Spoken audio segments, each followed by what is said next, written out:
იღუმენი ნიკონი, სიმდაბლე, წერილი მე-16.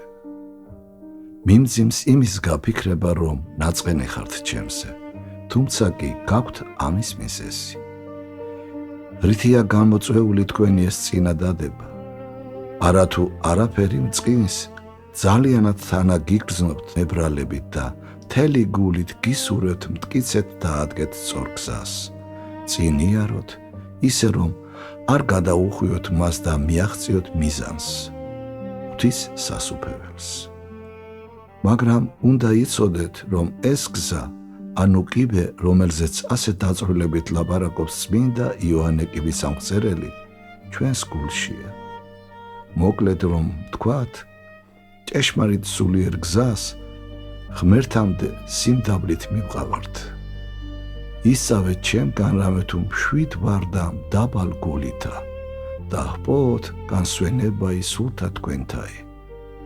ჩვენი განსვენება ადგილის ან სხვა გარეგნული პირობების შეცვლაში კი არ მდგომარეობს, არამედ შინაგან ცვლილებებში, სიმშვიდისა და სიმდაბლის მოხვეჭაში.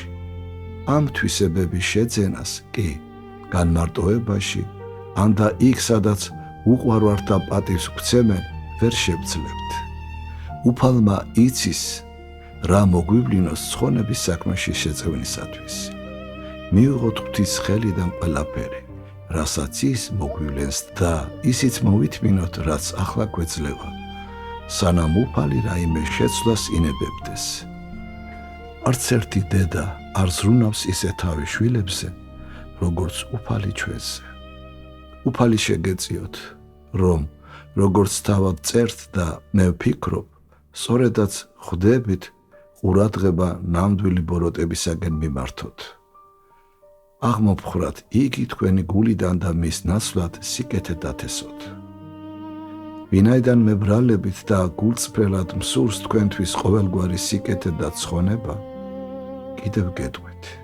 პირველი, ნუ რასოდეს, ნუ იცურვებთ და ნუ გამოაჩენთ მზაკვრობას სულიერი მოძღვრების, ღვთის და რამდენადაც ეს ძალგიცთ ყოველი კაცის წინაშე.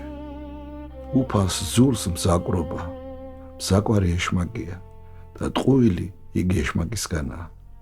აშკარაა, რომ მზაკვარი სანამ ის ასეთად რჩება, შორსაა ღვთისაგან და ყოველივე სულიერისაგან.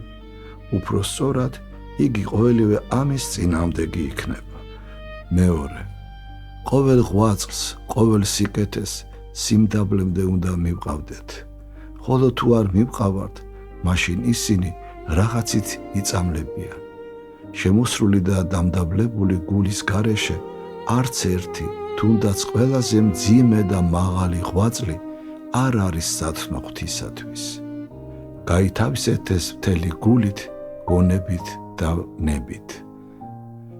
ჯანმრთელად იყავით, უფალმა განსწავლოთ და მანვე განაგოს თქვენი ცხონება. 1958 წლის 2 დეკემბერი.